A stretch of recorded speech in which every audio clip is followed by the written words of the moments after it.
तो नतीजतन आप देख रहे हैं कि बहुत ये एक खुशखबरी के रूप में मिथिला के लिए है कि वो बड़े-बड़े ब्रांड अब दरभंगा की ओर आ रहे हैं और यहाँ पे आके अपना ब्रांड खोल रहे हैं।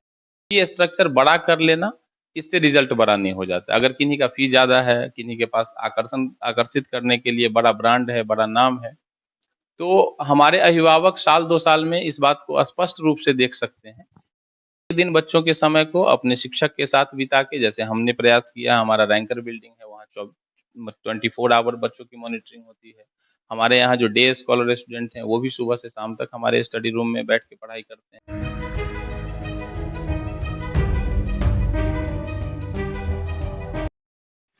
नमस्कार, बिहार मिथिला न्यूज में आपका स्वागत है। मैं हूं मनोज। चिकित्सा और शिक्षा हमारा विशेष टारगेट रहता है, क्योंकि कहा जाता है कि अगर समाज को विकसित करना है और समाज की सेवा करना है तो दो क्षेत्रों में अगर आप कार्य करेंगे तो निश्चित तौर पर फायदा पहुंचेगा समाज को ही। अभी हमने सिविल सर्जन का देखा है, इससे पहले किस तरह आयुष्मान भारत के नाम पर बड़े पैमाने पर लूट हो रही है। लेकिन हम बता दें कि शिक्षा के क्षेत्र में एक परिवार को अगर पूरी तरह गाइडलाइन देकर उसके कैरियर का निर्माण करना समाज का भी एक विकसित कदम होता है, जिसमें कई ऐसे कोचिंग संस्थान हैं जिन्होंने बेहतर तरीके से अनुशासन प्रिय होकर के कार्य किया है। हम बता दें ओमेगा स्टडी सेंटर में हमारे साथ सुमन जी।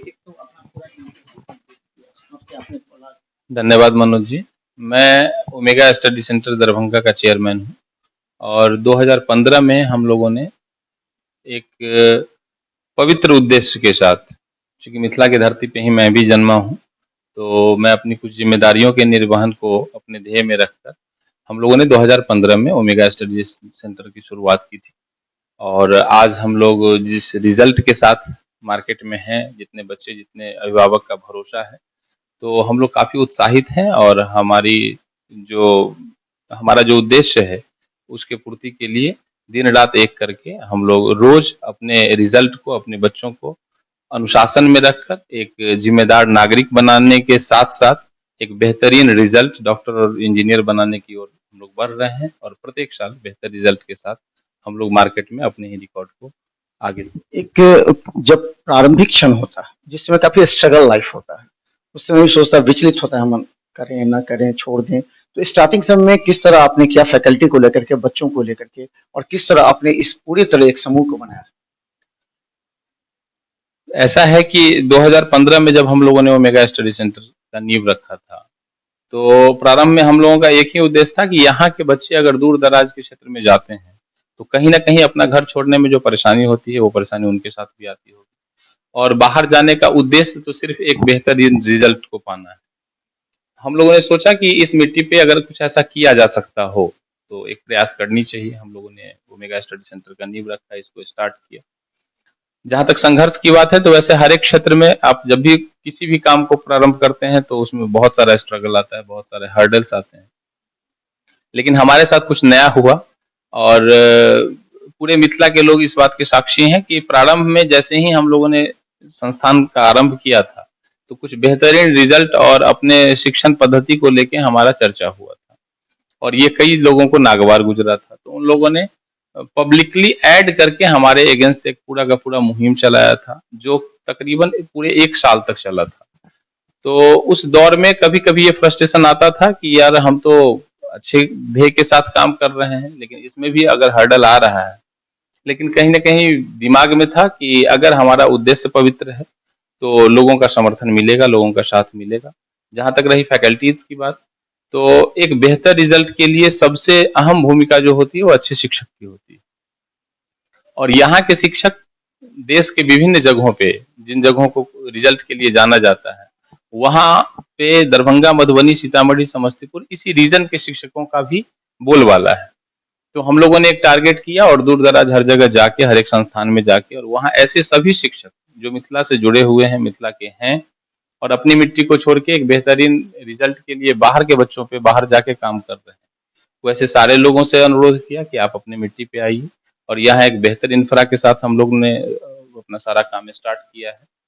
तो प्रारंभ में उन लोगों के भी समझ में धीरे-धीरे बात आई, लेकिन आज की स्थिति है कि हमारे संस्थान में तकरीबन 3 दर्जन से ऐसे ज़्यादा शिक्षक हैं, जो इसी मिट्टी-पानी से जुड़े हुए हैं, लेकिन वो अपने करियर को बाहर बड़े इंस्टीट्यूशंस के साथ जोड़ के रखे हुए थे और आज अपने जगह पे आके यहाँ के बच्चों के साथ बेहतरीन काम कर रहे हैं। तो हर्डल्स आए थे, स्ट्रगल आया था, लेकिन आज उन सभी चीज़ों को, उस सारे चैलेंजेस को ओवरकम करते हुए हम लोगों ने एक बेहतरीन फैकल्टीज़ का टीम एस्टैब्लिश किया है, और जो इंफ्रा आप देख रहे हैं, इस इंफ्रा के साथ और रिजल्ट की बात जहाँ तक कहेंगे तो हमारा रिजल्ट ही हमारा प्रमाण है। अच्छा, एक चीज अब कॉर्पोरेट से आपको पहले जब आपने स्थापना किया, आप विकसित हुए, उस समय लोग आपको कॉर्पोरेट कहने लगे, पैसे के सेंस में भी, टीचर्स के सेंस में भी, इंफ्रा के सेंस में।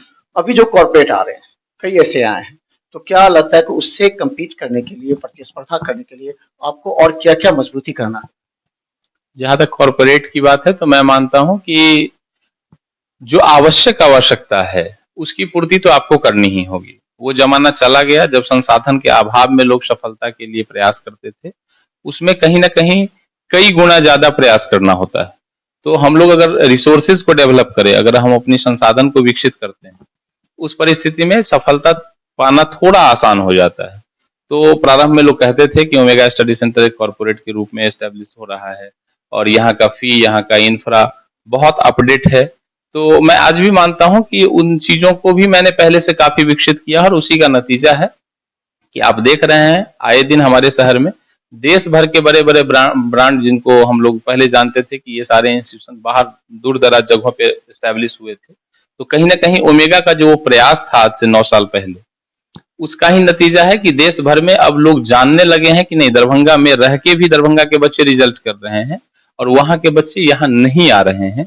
तो नतीजतन आप देख रहे हैं कि बहुत ये एक खुशखबरी के रूप में मिथिला के लिए है कि वो बड़े-बड़े ब्रांड अब दरभंगा की ओर आ रहे हैं और यहाँ पे आके अपना ब्रांड खोल रहे हैं। कितना असर पड़ेगा इस पर, जो यहाँ के लोकल कोचिंग हैं उन लोगों पर कितना असर पड़ सकता है?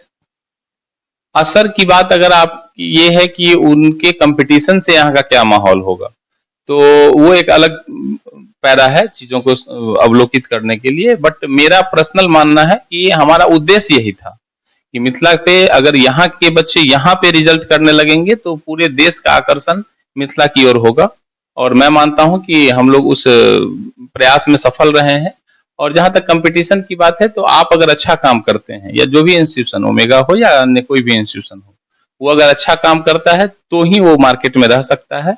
और सबका पैमाना रिजल्ट है।